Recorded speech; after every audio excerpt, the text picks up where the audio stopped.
There was a time when the word monster didn't mean a creature. It meant a Ducati. It meant rebellion, soul, and pure Italian street power on two wheels. And now, in 2026, the Monster has evolved again, lighter, sharper, smarter, and ready to prove it still owns the naked road. But before we dive deeper, here's something crazy. Over 99% of you watching right now haven't subscribed to RevNation. If you live for bikes, the noise, the thrill, the smell of speed, hit that subscribe button right now. Because here, we don't just talk motorcycles, we feel them. Welcome to RevNation, where machines meet emotion.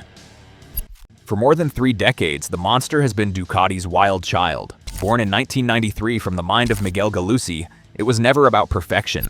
It was about feeling, a trellis frame, a torquey twin, and the kind of sound that turned alleys into racetracks. But the world changed. Electronics took over, engines grew cleaner, bikes got heavier, and the Monster slowly lost the chaos that made it iconic. Until now, the 2026 Ducati Monster 890 is a reset button. It's Ducati saying, the street belongs to us again. Gone is the older 937 cubic centimeter Testastretta 11-degree motor. In comes a completely new 890 cubic centimeter L-twin, purpose-built for responsiveness, not just numbers. Around 109 horsepower, 91 newton meters of torque. But the delivery is what matters. It hits harder in the mid-range, where riders actually live. Roll on at 4,000 RPM, and it punches forward with that classic desmodromic growl. The chassis? Lighter.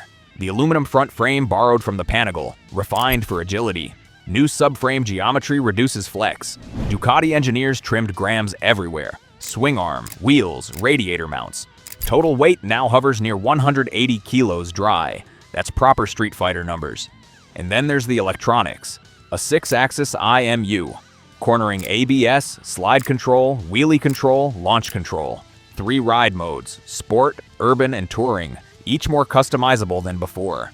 The new TFT display adds smoother animation and smartphone integration that finally works right. And for the first time, the Monster feels like a modern Ducati that still remembers where it came from. Design-wise, it's unmistakably Monster. Compact tank, single-piece LED headlamp, muscular stance. But Ducati's designers have gone more minimal. Less bulk, more flow. Every angle screams aggression. The new underbelly exhaust keeps it cleaner. The new radiator shrouds make it meaner. And in the flesh, this bike doesn't look futuristic. It looks alive. Ride it, and you'll feel the difference immediately. The throttle mapping is crisp, the clutch lighter, the gearbox slicker with Ducati Quick Shift Evo 3. The suspension, a 43mm USD fork and preload adjustable rear shock, feels tuned for Indian roads too. Soft enough to breathe, firm enough to bite. And when you open it up, that twin sings. Not like a 4-cylinder scream, like a heartbeat with purpose. This is Ducati finally accepting that not every rider wants 200 horsepower. Some want emotion, connection, the sense of man and machine in sync. And the 2026 Monster delivers exactly that. Let's talk rivals. The Kawasaki Z900, still the benchmark for smoothness per rupee, but lacks the soul. The Yamaha MT-09, wilder but less refined. Triumph's Street Triple RS, razor sharp but not Italian. And then there's the Aprilia Tuono 660, closer in spirit but not in drama. The Monster sits right in the middle, between madness and mastery.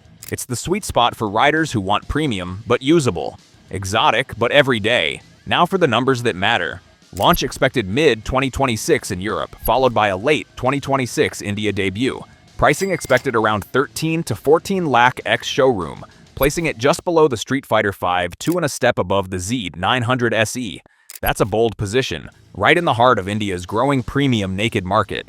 And with Ducati expanding its dealership network here, the Monster 890 could become one of the most important bikes for the brand in years. It's not just about specs anymore, it's about survival. Ducati knows this. KTM's back with the RC990, Kawasaki's pushing the Z1100, Yamaha's teasing a new R9, and Triumph keeps refining its triples. To stand out in 2026, you can't just be fast, you have to feel alive. The Monster always did. And now, after years of refinement and restraint, Ducati's bringing back that raw Italian pulse that made the name legendary. It's the perfect blend of nostalgia and next-gen tech. The kind of bike that makes you look back every time you park it. Because sometimes evolution doesn't mean changing who you are. It means remembering why you began. The 2026 Ducati Monster, born to make the streets roar again. And if you think the Monster is the only comeback story worth talking about, wait till you see what's next on RevNation. Because this year, the streets belong to the dreamers, and we're just getting started.